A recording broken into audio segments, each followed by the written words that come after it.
तो बेटा ये अपने क्लास में मैसेज तो करो, आपकी क्लास का टाइम है, तो अभी तक कोई भी यहाँ पे ऑनलाइन नहीं है। जी सर, मैं करता हूँ सर।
जी बेटा, क्या हाल चाल है आपके? रमजान ठीक गुजर रहा है?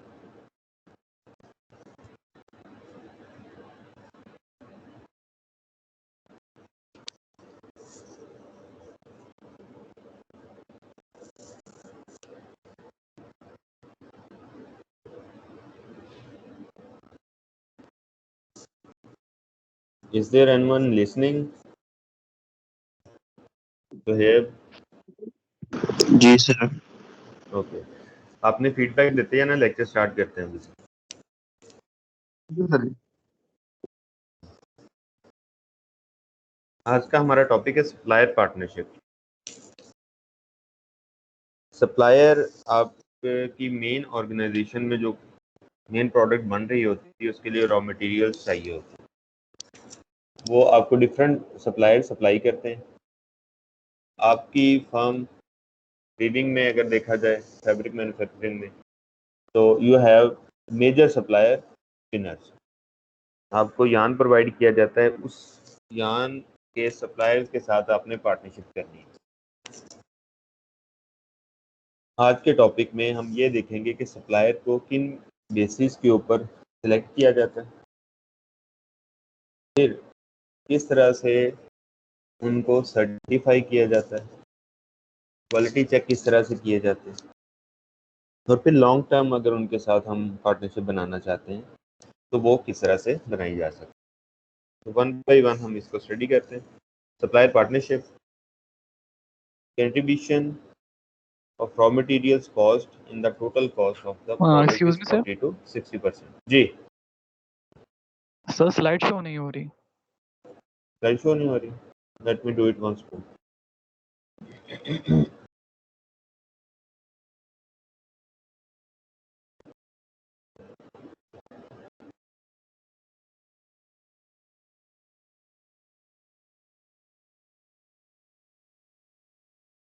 बेटा अब शो हो रही है? जी सर, अब हो रही है। जी सर, हो रही है सर। ओके, दोबारा से मैं आपको ब्रीफ करता हूँ। सप्लायर पार्टनरशिप, हमें अपनी मेन प्रोडक्ट बनाने के लिए कुछ रॉ मटेरियल्स चाहिए होते हैं। उन रॉ मटेरियल्स को डिफरेंट काइंड ऑफ सप्लायर से हम लेते हैं। अगर हम वीविंग की बात करें तो मशीनरी इक्विपमेंट के अलावा बाकी जो मेनली हम जो कन्वर्जन के लिए मटेरियल यूज़ करते हैं वो आपका यान है। उस यान का सप्लायर आपका स्पिनर है। तो उस स्पिनर को आप किन बेसिस के ऊपर चूज करोगे कि किस स्पिनर से आपने यान लेना है। तो अब डेफिनेटली आपके जहन में बहुत सारे पॉइंट्स इससे रेज होंगे कि जब आप फैब्रिक बनाने जाते हो तो फैब्रिक किस तरह का बनाना है, आपकी अपनी एंड क्वालिटी किस तरह की होनी चाहिए। तो उसके बेस पे वो क्वालिटी कौन सा सप्लायर आपको प्रोवाइड करता है, कौन सा स्पिनर आपको प्रोवाइड करता है, आप उसको चूज करोगे। अगर बहुत सारे वो वाली क्वालिटी प्रोवाइड कर रहे हैं, यार ये माइक बंद करना प्लीज। अगर बहुत सारे सप्लायर वो क्वालिटी आपको प्रोवाइड कर रहे हैं तो फिर किसको चूज करना है, तो वो डिपेंड करता है कौन सा प्राइस आपको कम दे रहा है, कौन किसकी लोकेशन आपके पास है, कौन आपको ऑन टाइम डिलीवर करता है जब आपको चाहिए, कौन सा सप्लायर ऐसा है वो उतनी क्वांटिटी डिलीवर करता है जितनी आपको एक दिन के लिए चाहिए या एक वीक के लिए चाहिए, सो दैट आपकी अपनी इन्वेंट्री कॉस्ट मिनिमम हो। तो कुछ क्राइटेरियाज हैं जिनको हम डिस्कस करेंगे कि सप्लायर को किन बेसिस के ऊपर सिलेक्ट किया जाता है। सप्लायर सेलेक्ट करने के बाद फिर कुछ सप्लायर्स को हम सर्टिफाई कर देते हैं। कुछ क्वालिटीज़ होती हैं सप्लायर्स की जो कि टाइम के साथ आप असेस करते हो, और उन असेसमेंट्स में अगर वो सप्लायर पॉजिटिव रहता है तो आप उसको सर्टिफाई कर देते हो कि आपकी ऑर्गेनाइजेशन के लिए ये वाला सप्लायर सर्टिफाइड है। फॉर एग्जांपल उसकी क्वालिटी कंसिस्टेंट रहती है, वो कोई प्रॉब्लम जनरेट नहीं करता, कोई ऐसा बड़ा आपकी अपनी प्रोडक्शन में उसकी वजह से कोई बड़ा प्रॉब्लम नहीं आता। तो कुछ क्वालिटीज़ हैं वो हम डिस्कस करेंगे किन क्वालिटीज़ की बेस के ऊपर हमने एक सप्लायर को सर्टिफाई करना है। फिर हम खुद भी सर्टिफाई करते हैं। कुछ इंटरनेशनल ऑर्गेनाइजेशंस होती हैं जो कि क्वालिटी के लिए सर्टिफिकेशन देती हैं, वो भी हम अपनी सर्टिफिकेशन में इंक्लूड करते हैं। फिर लॉन्ग टर्म रिलेशनशिप कैसे डेवलप किया जाता है एक सप्लायर के साथ, उसके बेनिफिट्स क्या होते हैं, एंड सो ऑन। इस तरह की चीज़ें आज के लेक्चर में हम स्टडी करेंगे।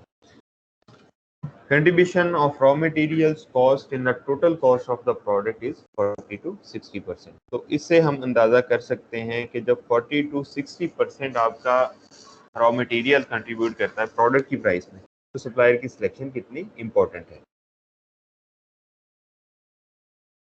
सप्लायर आपको रॉ मटेरियल अच्छा प्रोवाइड करे तो आपकी प्रोडक्शन अच्छी चलेगी और आपकी एंड यूज़र उससे सेटिस्फाई होगा।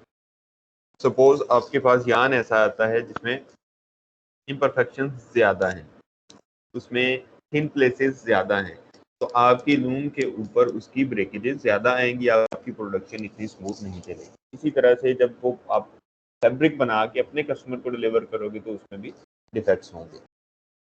इसलिए अब जब इतनी ज़्यादा प्राइस आप पे कर रहे हैं अपनी प्रोडक्ट बनाने के लिए अपने सप्लायर्स को, तो उसकी सिलेक्शन भी बड़ी इंपॉर्टेंट। क्वालिटी ऑफ सप्लायर में significantly effect the quality of the final product. हमने मोटा मोटा सा डिस्कस किया है कैसे उसकी क्वालिटी इफेक्ट कर सकते हैं। आपके पास यान अच्छा नहीं आ रहा, आप एक स्पेसिफिक काउंट फाइन काउंट लेके अच्छा फैब्रिक बनाना चाहते हो, लेकिन आपके पास काउंट की वेरिएशन आ रही है, तो आपके फैब्रिक की जीएसएम में वेरिएशन आ रही है।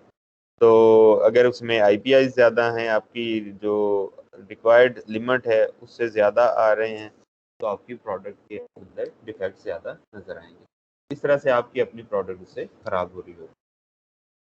Customer and supplier have the same goal, end user satisfaction, therefore they should work together to maximise their rate of return on investment. तो इसमें जो मोटा सा पॉइंट जहन में रखना है, आपने सप्लायर को सिलेक्ट करना है जो आपके कस्टमर की क्वालिटी स्टैंडर्ड्स को जहन में रखता हो। वो वाला सप्लायर जिसको पता है कि आपका फैब्रिक कहाँ जाके बिकना है और उनकी रिक्वायरमेंट्स क्या हैं, सो दैट दोनों सप्लायर और आपकी अपनी organisation they work to satisfy the end customer. इसी तरह से आप भी किसी के सप्लायर होंगे, तो जब आप किसी के सप्लायर होंगे तो अपने कस्टमर की क्वालिटी स्पेसिफिकेशंस आपके माइंड में होनी चाहिए, उसकी बेस पे आपका कस्टमर आपको एज सप्लायर सेलेक्ट करेगा।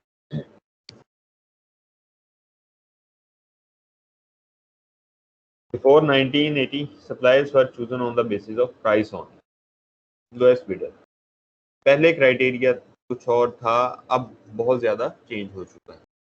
पहले ये था कि जिस सप्लायर ने कम प्राइस दी उससे सप्लाईज ले ली जाती थी, लेकिन अब प्राइस के साथ साथ क्वालिटी और ऑन टाइम डिलीवरी या कस्टमर सर्विस इसको मद्देनजर रखा जाता है। डेमिंग, हमने इसकी फिलॉसफी लास्ट लेक्चर में पढ़ी थी, said that the customer should stop awarding contracts on the basis of price only. He further said that price has no basis without quality. जब तक आपको आपकी रिक्वायर्ड स्पेसिफिकेशंस प्रोडक्ट में नहीं मिल रही तब तक आपको कम प्राइस का कोई फायदा नहीं। आप ऐसी प्रोडक्ट उससे बना के बेचोगे जो कि आपकी मार्केट में रिक्वायरमेंट नहीं। जब मार्केट में रिक्वायरमेंट नहीं है, वो प्रोडक्ट आपकी सेल नहीं होगी, तो कम प्राइस पे लेने का कोई फायदा नहीं होगा। आपका अपना रेवेन्यू उसके अंदर इन्वेस्ट हो चुका है जो कि सेलेबल ही नहीं, तो आपको इसका अल्टीमेटली नुकसान होगा। JIT, just in time, CPI, continuous productivity improvement, and CQI, continuous quality improvement, have also pushed the suppliers to improve the quality. Just in time एक लीन मैन्युफैक्चरिंग में कॉन्सेप्ट है कि जब आपको जो चीज़ चाहिए तब आपको वो चीज़ उतनी ही क्वांटिटी में मिले जितनी आपको चाहिए। No wait and no late. Machine के ऊपर या अपने यूनिट में आपने जब एक क्वालिटी चलानी है तो उसका यान जितना आपने चलाना है उतना आपको उस टाइम पे मिलेगा। इसके बहुत सारे फायदे होते हैं। एक तो मेजर फायदा जो होता है वो ये है कि आपकी इन्वेंट्री रिड्यूस होती है, आपको अपनी सप्लाईज की इन्वेंट्री रखने की जरूरत नहीं पड़ती। तो ऐसा सप्लायर जो आपको जस्ट इन टाइम डिलीवर करे और जितना चाहिए उतना डिलीवर करे, तो वो वाला सप्लायर आपके लिए बेनिफिशियल होता है। आपकी इन्वेंट्री कॉस्ट को वो बहुत ज़्यादा नीचे ले जाता है। लेकिन इसमें मसला ये होता है कि आपकी अगर जितनी आपको क्वांटिटी चाहिए वो सारी की सारी आ गई, लेकिन उसमें कुछ डिफेक्ट आ गए हैं तो आपकी प्रोडक्शन रुक जाएगी। तो उसके लिए आपको बहुत ज़्यादा विजिलेंट होना पड़ता है। आपकी सप्लाईज की qualities up to the mark always होनी चाहिए, और ये कि आपकी सप्लाईज में कोई डिसरप्शन नहीं होनी चाहिए, सो दैट आपका टाइम वेस्ट ना हो। कंटिन्यूस प्रोडक्टिविटी और क्वालिटी इंप्रूवमेंट, ये वो वाले कॉन्सेप्ट हैं जिससे टाइम टू टाइम छोटे छोटे प्रोजेक्ट्स के थ्रू आप अपनी प्रोडक्ट की क्वालिटी और सिस्टम की प्रोडक्टिविटी को बेहतर बनाते हो, जिससे आपकी ओवरऑल कॉस्ट कम होती है और आपकी क्वालिटी बेहतर आती है।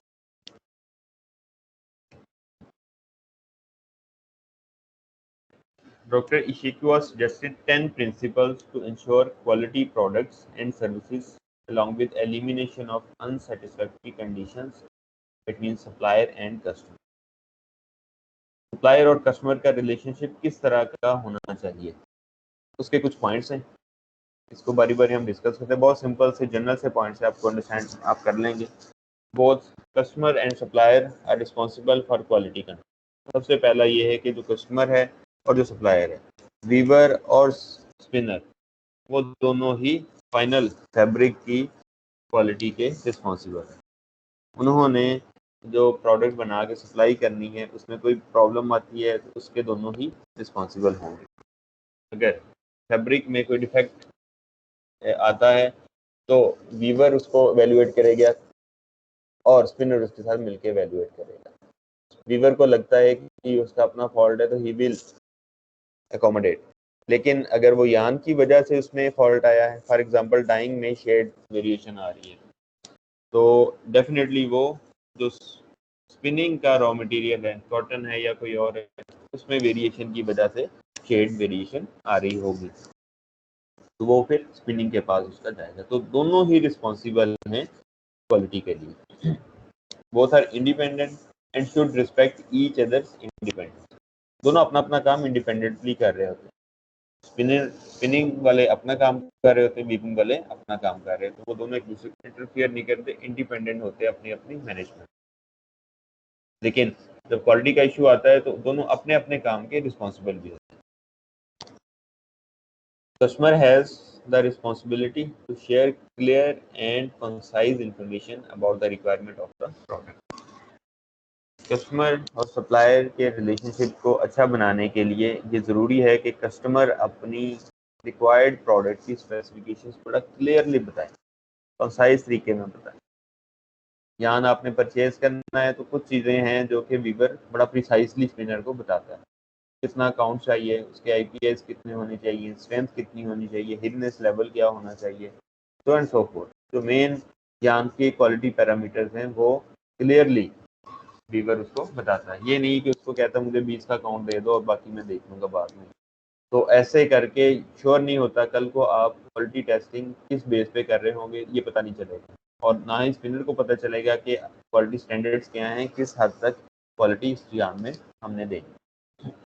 तो क्लियर और प्रिसाइज इंफॉर्मेशन प्रोवाइड करनी है कस्टमर ने अपने सप्लायर को।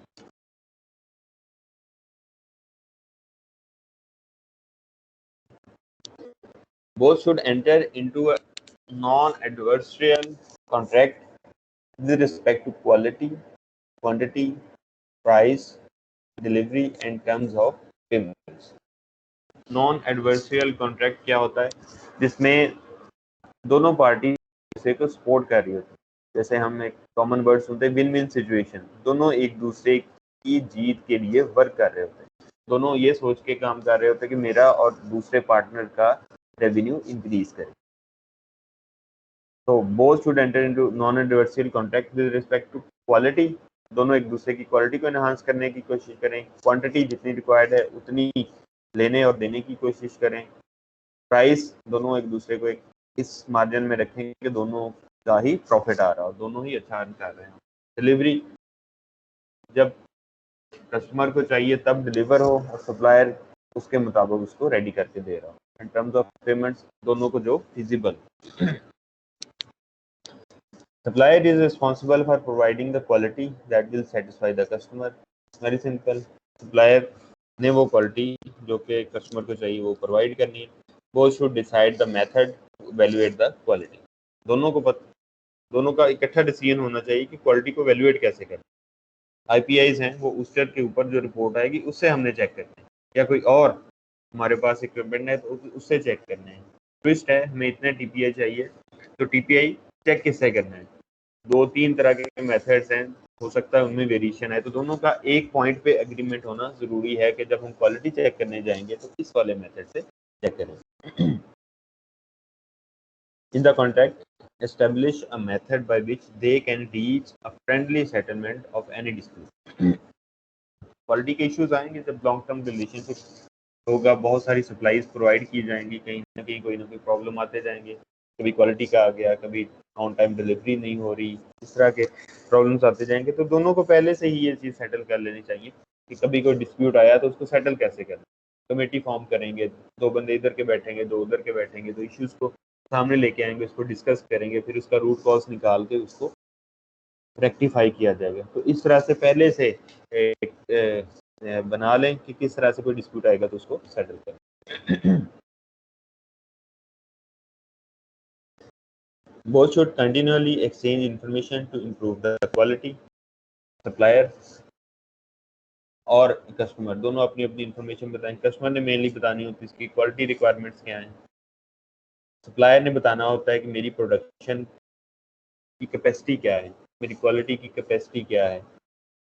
कस्टमर को टाइम टू टाइम उसकी जितनी रिक्वायरमेंट्स उसका बताता रहे, इतनी प्रोड्यूस होगी, इतनी रह गई है, इस टाइम की पे आपने डिलीवरी मांगी, इस टाइम पे ये पहुंच जाएगी, ये वाली इतनी डिले हो रही है। तो ये वाली इंफॉर्मेशन शेयरिंग है जो कस्टमर और सप्लायर को एक दूसरे के साथ करते रहना चाहिए। Both should perform business activities, इकट्ठे मिल के बिजनेस एक्टिविटीज करनी चाहिए। जो अब सप्लायर के भी आगे सप्लायर्स हैं तो उन सप्लायर्स को चूज करने में भी जो कस्टमर है वो हेल्प कर सकता है। एक वीवर कैन टेल कि कहाँ से आप पॉलिएस्टर परचेज करें, वो उससे वो यान बनता है जो हमें चाहिए। इस तरह से बिजनेस एक्टिविटीज इकट्ठे परफॉर्म की जा सकती है। वो should have the best interest in the end user. सही है, दोनों का एंड यूजर में इंटरेस्ट होना चाहिए। मींस आपने जिसको फैब्रिक सप्लाई करना है दोनों को उसकी सेटिस्फेक्शन प्राइम इंपॉर्टेंस होनी चाहिए।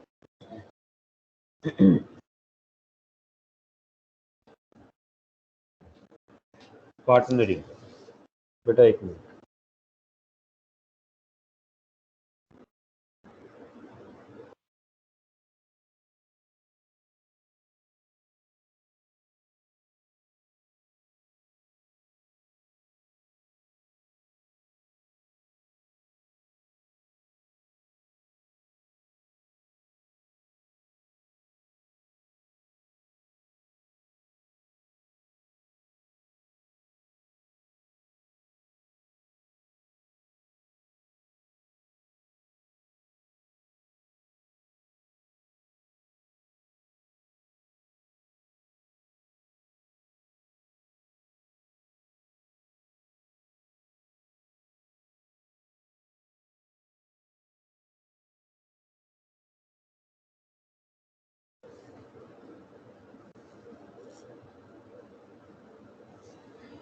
Partnering,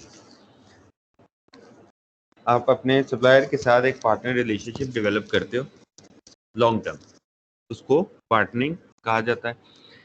it's a long term commitment between two or more organisations, customer और सप्लायर के बीच में लॉन्ग टर्म कमिटमेंट होती है। Purpose is to achieve specific goals and objectives by maximising the effectiveness of each partners resources. तो मकसद उसका ये है कि स्पेसिफिक गोल्स अचीव करने हैं। स्पेसिफिक गोल्स क्या होंगे? कुछ क्वालिटी से, कुछ प्राइस से रिलेटेड होंगे, कुछ मार्केट में एंटर होने से रिलेटेड होंगे, बिजनेस गोल्स होंगे। दोनों सप्लायर और कस्टमर एक दूसरे के रिसोर्सेज को ज़्यादा इफेक्टिव बना के उसको अचीव करेंगे। ज़्यादा इफेक्टिव कैसे बनाया जाता है? सपोज एक स्पिनर है, उसके पास जो यार्न्स हैं वो बड़ी फाइन क्वालिटी के बनते हैं, तो वीवर उस तरह की क्वालिटी को परचेज करता है, उसके रिसोर्सेज को मोर इफेक्टिव बनाता है। उसके पास एक से ज़्यादा सप्लायर हैं, तो जो फाइन क्वालिटी बनाता है उसे फाइन क्वालिटी ले रहा है, जो कोर्स क्वालिटी बनाता है उसे कोर्स क्वालिटी ले रहा है, तो उससे उसकी इफेक्टिवनेस इंक्रीज करती है कि जो उसके स्ट्रेंथ हैं उसी को आगे बूस्ट किया जाता है। Basic characteristics of the relationship are trust, dedication to common goals and understanding the expectations of other parties. Sorry बच्चों, serious throat issue लग रहा है। तो basic characteristics of relationship are trust, जो कस्टमर है उसका अपने सप्लायर के ऊपर ट्रस्ट हो तो उसकी long term partnering, long term relationship होगा इसके साथ। डेडिकेशन टू कॉमन गोल्स, एक जैसे जो गोल्स हैं, जो कस्टमर सेटिस्फेक्शन जिसमें मेनली है, या क्वालिटी अचीवमेंट, या कोई सर्टिफिकेशन लेना, या एक स्टैंडर्ड तक दोनों की क्वालिटीज़ को लेके जाना, तो वो कॉमन गोल्स हैं जिनको अचीव करना लॉन्ग टर्म रिलेशनशिप का हिस्सा है। And understanding the expectations of other partner, दोनों की जो सप्लायर हैं वो समझें कि कस्टमर को कौन सी क्वालिटी चाहिए, क्या उसकी एक्सपेक्टेशन है। कस्टमर अंडरस्टैंड कर रहा हो सप्लायर की एक्सपेक्टेशंस को, कि सप्लायर की कैपेसिटी को किस तरह से यूटिलाइज किया जा सकता है, वो कस्टमर अंडरस्टैंड करके उस तरह से उसको यूटिलाइज करें, so and so forth. There are 3 key elements in partnership: long term commitment, trust and shared vision. Long term commitment होनी चाहिए सप्लायर और कस्टमर में,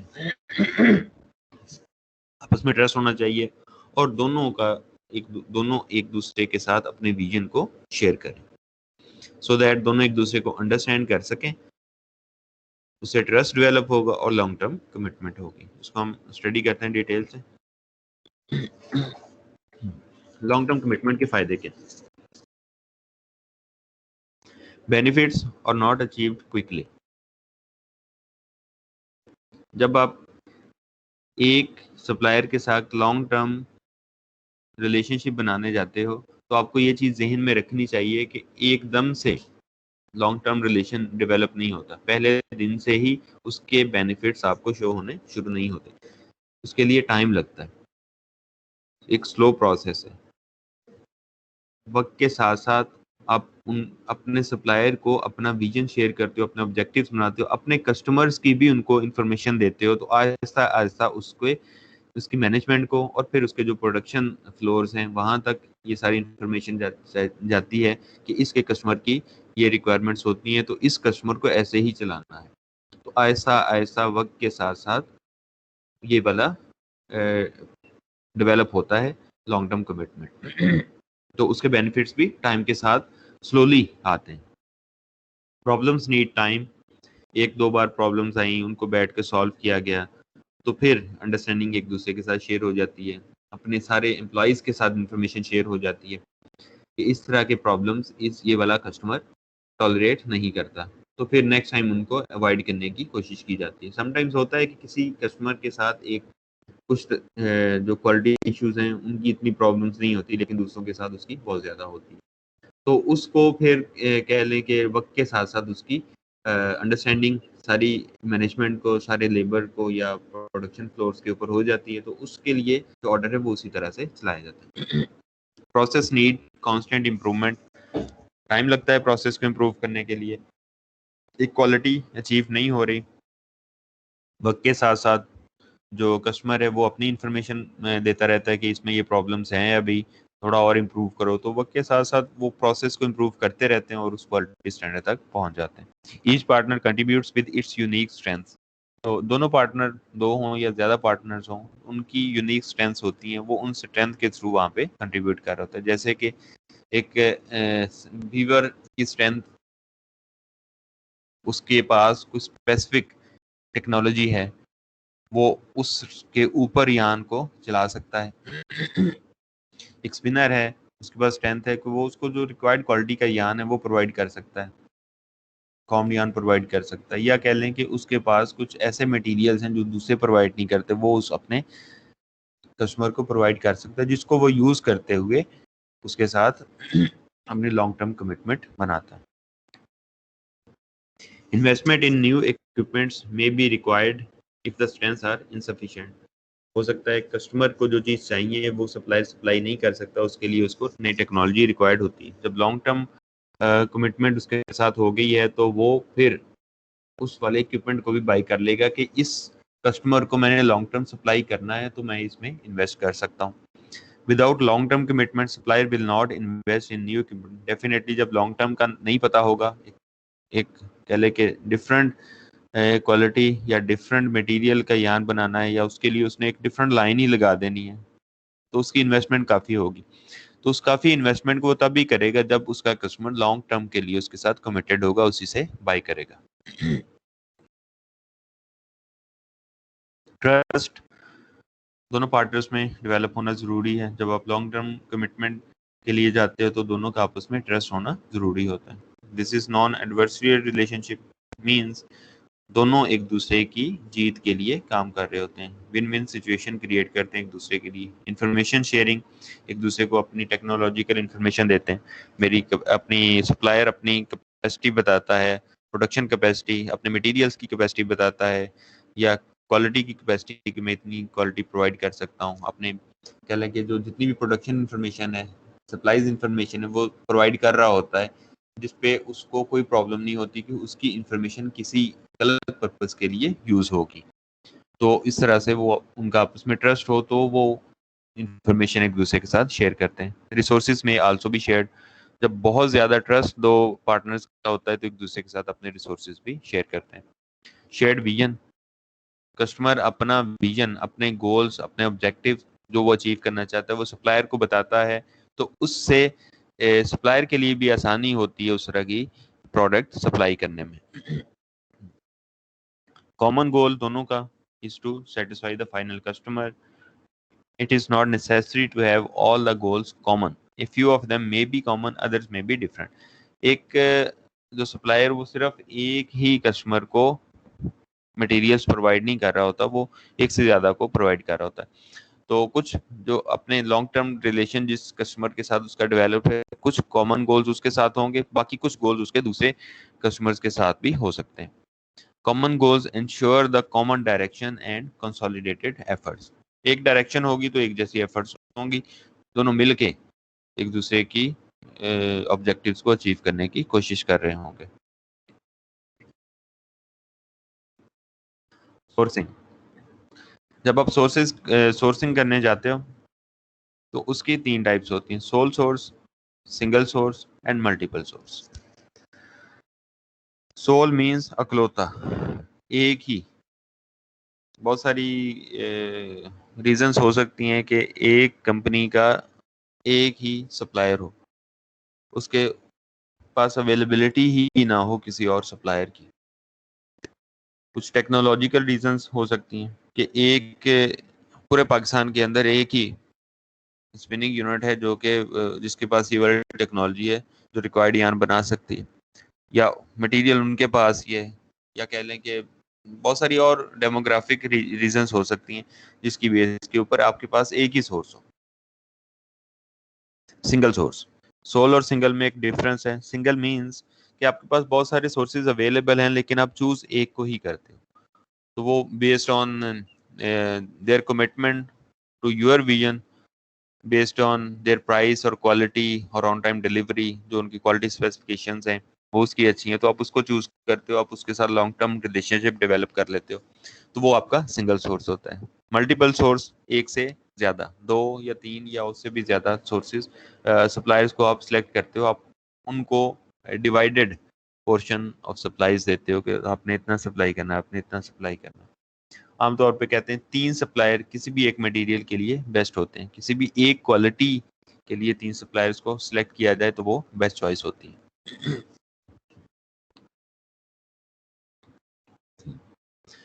supplier selection, following are the conditions for the selection and evaluation of suppliers. किन base पे आप उसको select करते हो? बड़ी जनरल सी चीजें हैं, इसको हम वीविंग पे अप्लाई करते हुए देखते हैं। Supplier knows management policy of the organisation. Spinner को पता है कि वीविंग की मैनेजमेंट किस तरह की है, वो चाहते क्या हैं, उनके अपने बिजनेस प्लान्स क्या हैं। तो सप्लायर को अगर इस चीज़ का पता है कि सपोज अभी फाइन क्वालिटी आप बनाना चाहते हैं, आपने इस मंथ में फाइन क्वालिटी का फैब्रिक प्रोवाइड करना है, तो सप्लायर को पता होगा तो वो उसके मुताबिक ऑलरेडी अपने रिसोर्सेज को पहले से अरेंज कर चुका होगा कि मेरे इस कस्टमर ने ये क्वालिटी लेनी है। Stable management system of supplier respected by others. अपना उसका जो सप्लायर है उसका मैनेजमेंट सिस्टम स्टेबल हो, ये ना हो कि एक टाइम में वो कोलैप्स कर जाएं और आपकी सारी सप्लाईज रुक जाएं। Supplier has a capability of dealing with technological innovations. Supplier की ये कैपेबिलिटी होनी चाहिए, टाइम के साथ साथ टेक्नोलॉजी चेंज होती है, उस चेंज को वो अडॉप्ट कर सकता हो, उसके पास इतने वसाइल हों कि वो नई टेक्नोलॉजी को परचेज कर सके।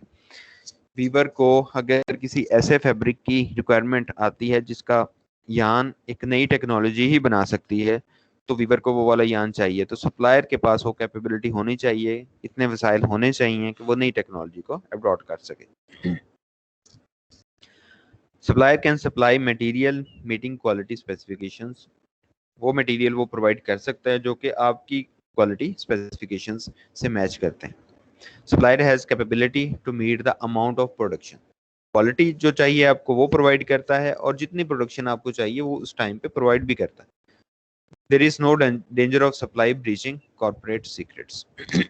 ये नहीं है कि आपका सप्लायर आपकी ऑर्गेनाइजेशन के सीक्रेट्स को ब्रीच कर रहा है, वो आप उसको अपनी इंफॉर्मेशन बताते हो कि मैं इन कस्टमर्स के लिए फैब्रिक बनाता हूँ, इतनी उनकी रिक्वायरमेंट्स है, या यहाँ पे सप्लाईज आती हैं, तो वो उस इंफॉर्मेशन को किसी और को भी प्रोवाइड कर दे और वो आपके कस्टमर्स को तंग करे या उसको अपनी तरफ अट्रैक्ट करने की कोशिश करे, या और बहुत सारे इश्यूज इसमें आ सकते हैं। तो सप्लायर को आपकी ऑर्गेनाइजेशन के सीक्रेट जो कि आपने प्रोडक्टिविटी और क्वालिटी के लिए उसको दिए हुए होते हैं वो उसको ब्रीच ना करें।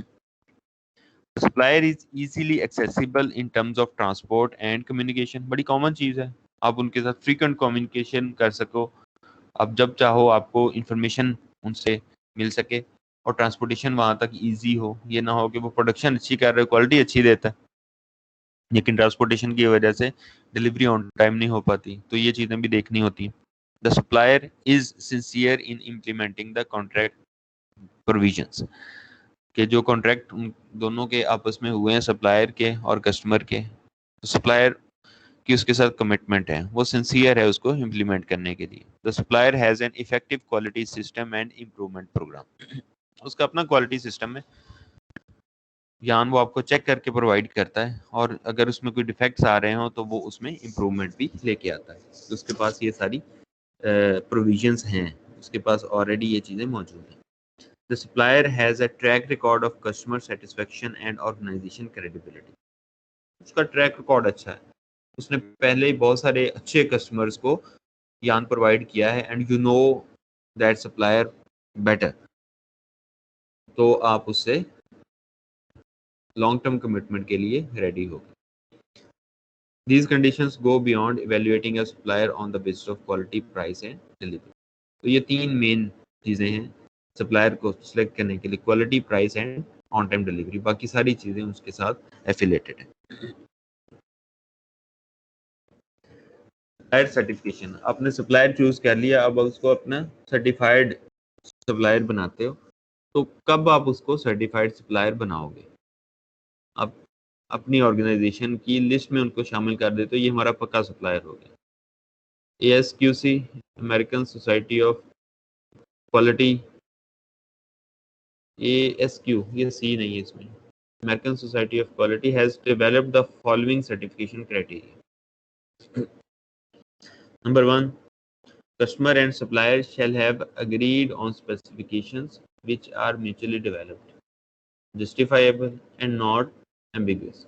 कस्टमर और सप्लायर की एग्रीमेंट हो चुकी है, जो रिक्वायर्ड स्पेसिफिकेशंस है वो जस्टिफाइबल भी हैं और उसमें कोई एम्बिग्विटी नहीं, वो क्लियर है, प्रिसाइज है। दोनों कस्टमर को जो चीज़ चाहिए वो सप्लायर ऑलरेडी उस पर एग्रीड कर चुका है, मैं ये प्रोवाइड करूंगा।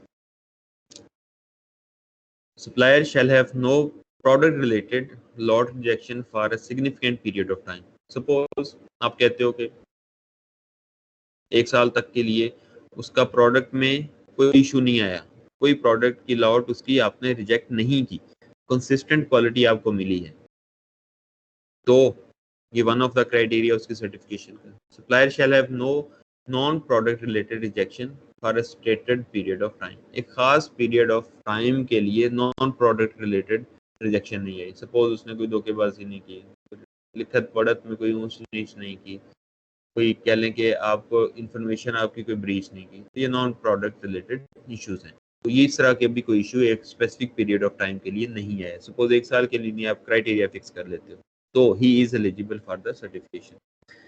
Supplier shall have no negative non-product related incidents for a stated period of time. यानी उस सप्लायर की कोई नेगेटिविटी आप तक नहीं पहुंची नॉन प्रोडक्ट रिलेटेड। जैसे मैंने आपको पहले भी एग्जांपल दी कि उसने आपको कोई इंफॉर्मेशन प्रोवाइड की और वो इंफॉर्मेशन वैसी ना हो, उसका एक्चुअल में वैसा ना हो। सपोज वो अपनी कैपेसिटी का कहता है, मेरे पास इतनी कैपेसिटी है प्रोडक्शन, लेकिन वो हो नहीं, तो ये प्रोडक्ट से रिलेटेड नहीं है, ये इंफॉर्मेशन से रिलेटेड नॉन प्रोडक्ट है लेकिन नेगेटिव है। इस तरह का भी कोई इशू आपको फेस नहीं हुआ तो आप उसको सर्टिफाई करोगे। Supplier shall have a fully documented quality system, for example ISO 9000, मतलब उसने एक एक्सटर्नल ऑडिट कंपनी से भी सर्टिफिकेशन ली हुई है जो कि सर्टिफाई करते हैं कि इसमें ये क्वालिटीज हैं, ये वाली क्वालिटी ये प्रोवाइड कर सकता है। Supplier shall have successfully passed an on site system evaluation, आपने उसकी साइट पे जाके उसको एवेल्यूएट किया है, जो प्रोडक्ट आप लेना चाहते हो, आप देखते हो कि उसकी टेक्नोलॉजी, उसकी लेबर, मैन पावर, सब चीज़ों को एवेल्यूएट करके कि हाँ ये क्वालिटी बना सकता है, इतनी प्रोडक्शन दे सकता है, इस टाइम तक डिलीवरी कर सकता है, आप खुद से उसको एवेल्यूएट करते हो। Supplier must make inspections and test, laboratory results and SPC are used. Supplier को खुद भी स्टेटिस्टिकल प्रोसेस कंट्रोल अपने प्रोसेस का है, वो मुख्तलिफ तरह की रिपोर्ट्स जनरेट करते हुए अपनी इंस्पेक्शन करता है, अपने आप को एवेल्यूएट करता है, अपने आप को चेक करता है, तो पूरा सिस्टम सप्लायर के पास मौजूद है। Supplier shall have the ability to timely provide inspection and test data, जब वीवर को चाहिए कि कस्टमर सप्लायर ने, एक स्पिनर ने अपनी जो क्वालिटी टेस्टिंग की है उसकी रिपोर्ट्स प्रोवाइड की जाए, तो स्पिनर उसको जो लॉट उसको भेजी गई है वो उसकी रिपोर्ट्स उसको प्रोवाइड कर दे। तो इस तरह का सिस्टम, ये वाली एग्रीमेंट अगर उसके साथ है तो उसको सर्टिफाई किया जा सकता है। Occasionally it may be necessary to decertify a supplier as a result of a major problem. तो कोई इन जो पॉइंट्स हमने आज डिस्कस किए उनमें कोई मेजर प्रॉब्लम आ रही हो तो उसको डीसर्टिफाई किया जा सकता है। Benefits of certification include customer और सप्लायर पार्टनरशिप। जब सर्टिफाई हो जाता है तो उनकी पार्टनरशिप इंप्रूव होती है। डायरेक्ट शिपमेंट टू स्टॉक, आपको बहुत ज़्यादा इंस्पेक्शन की ज़रूरत नहीं पड़ती, डायरेक्ट उसकी शिपमेंट होती है। And reduction of supplier numbers to a manageable level. जब आप एक सप्लायर को सर्टिफाई कर देते हो तो आपका उसके ऊपर ट्रस्ट ज़्यादा होता है क्योंकि वो ऑलरेडी आपके ये वाले 8 पॉइंट्स मीट कर रहा होता है। तो आपको बहुत ज़्यादा सप्लायर्स को वैल्यूएट करने की ज़रूरत नहीं पड़ती। सप्लायर रेटिंग, आपके पास ज़्यादा सप्लायर हैं तो आप उनको रेट करते हो, कौन सा किस नंबर पे आता है। Supplier rating system is based on quality, delivery and other added services. Definitely आपकी प्रोडक्शन कैपेसिटी और बहुत सारी चीज़ें होती हैं जिसकी बेस के ऊपर सप्लायर को रेट किया जाता है। Objectives of a rating system are, हम क्यों रेट करते हैं? To obtain an overall rating of supplier performance, to ensure communication with suppliers in the areas of quality, service, delivery and other desired measures. Suppose आपने एक को ज़्यादा rate किया तो जो कम रेट पे हैं उनको आप बताते हो कि उनकी क्वालिटी में क्या डिफेक्ट्स हैं, सर्विस में क्या इम्प्रूवमेंट हो सकती है और दूसरी चीज़ें जो कि रिलेट करती हैं आपके बिजनेस से, वो आप उनको बता सकते हो जब आप रेटिंग करें। To provide supplier with a detailed and factual record of problems for corrective action, to enhance the relationship between the customer and the supplier। तो ये कुछ ऑब्जेक्टिव्स हैं जो कि रेटिंग से हम अचीव करते हैं। रिलेशनशिप डेवलपमेंट, ये एक सप्लायर के साथ लॉन्ग टर्म रिलेशनशिप डेवलपमेंट कैसे किया जा सकता है। All the previously discussed issues contribute to the development of the relationship. It includes inspection. आप पहले इंस्पेक्शन करते हो उसकी सप्लाईज की। The goal is to eliminate or automate the inspection process. It has 4 phases: 100% inspection, sampling, audit and identity check। ये 4 levels होते हैं। जब आप रिलेशनशिप को इम्प्रूव करते जाते हो तो आप पहले से आखिरी लेवल तक मूव करते हो। इंस्पेक्शन में सबसे पहले ये होता है कि आपको जो सप्लाईज आई हैं आप उनको 100% उनकी इंस्पेक्शन करो। फिर जब ट्रस्ट डेवलप हो जाता है, रिलेशनशिप थोड़ा आगे बढ़ता है उस सप्लायर के साथ, फिर आप सैम्पलिंग करते हो, उसके कुछ कुछ एरियाज में से सैंपल्स लेके उनको टेस्ट करते हो। फिर जब और रिलेशनशिप मजबूत हो आप जस्ट ऑडिट कर, आप जाते हो कोई एक आध चीज़ उठा के, पूरी सैम्पलिंग नहीं करते, सारे फ्लोर से इवन सैंपल्स नहीं उठाते, बस कहीं से कुछ देख के आपने चेक कर लिया तो आपने उसका ऑडिट करके चेक करते हैं। और फिर आइडेंटिटी चेक, आपकी ये सारी चीज़ें सक्सेसफुल रहती हैं, बड़े अरसे तक कंटिन्यूस क्वालिटी आपको मिलती है। फिर सिर्फ आप आइडेंटिटी चेक करते हो, जितनी प्रोडक्शन चाहिए थी उतनी है, जो मटेरियल चाहिए था वही है, बस ये आइडेंटिटी आप चेक करके उसको उससे मटेरियल्स लेते रहते हो। ट्रेनिंग, एक दूसरे की आप ट्रेनिंग करते हो। All personnel should receive quality awareness and problem solving, technical and safety training. Then team approach, आप सप्लायर को अपने साथ मिलाते हो, अपनी टीम का हिस्सा समझते हो। जब टीम अप्रोच होती हो तो आप फाइनल कस्टमर को सेटिस्फाई करने के लिए मूव करते हो। So customer or supplier teams are established in areas such as product design, process design and quality system। तो आप उसको इन्वॉल्व करते हो। रिकग्निशन एंड अवार्ड, एक सप्लायर अच्छा प्रोवाइड करता है तो आप उसको रिकग्नाइज करते हो, उसको अवार्ड करते हो। इंसेंटिव्स और recognition in terms of newsletters, letter of accommodation ensures that suppliers remain committed to a quality improvement strategy। ये कुछ चीज़ें हैं जिनको अडॉप्ट करते हुए लॉन्ग टर्म रिलेशनशिप डेवलप किया जा सकता है सप्लायर्स के साथ। तो this is page 140 to 147। So just go through this one. I hope आप इसको बेटर अंडरस्टैंड करेंगे जब इसको बुक को रीड करेंगे। Any questions please? No sir, इससे रिलेटेड कोई क्वेश्चन नहीं सर। जो सर 4th वीक है सर, एक्सक्यूज मी सर। जी जी सुन रहा हूँ, रिपीट सर करें। 4th वीक सर अभी हमने नहीं ना पढ़ा सर, स्लाइड जो है फोर्थ वीक। बेटा आप, मैं समझ नहीं कौन सा वर्ड कह रहे हो। सर फोर्थ वीक जो है सर, आपने स्लाइड सेंड की थी सर चौथे वीक की सर। बेटा वो लास्ट वीक में हमने स्टडी किया था। क्या नहीं, सॉरी सर मुझे पता नहीं था। हाँ लास्ट वीक उसकी रिकॉर्डिंग है, वो मैं अपलोड कर दूंगा। काफ़ी रिकॉर्डिंग आपकी मेरे पास है, वो भी एक बार ठीक अपलोड करके तो आपको मिल जाएंगे। ठीक है सर, थैंक यू सर। अच्छा, ये लेक्चर से रिलेटेड किसी का क्वेश्चन? अभी ऑफ ना करें, मैं आपकी अटेंडेंस डाउनलोड कर लूँ।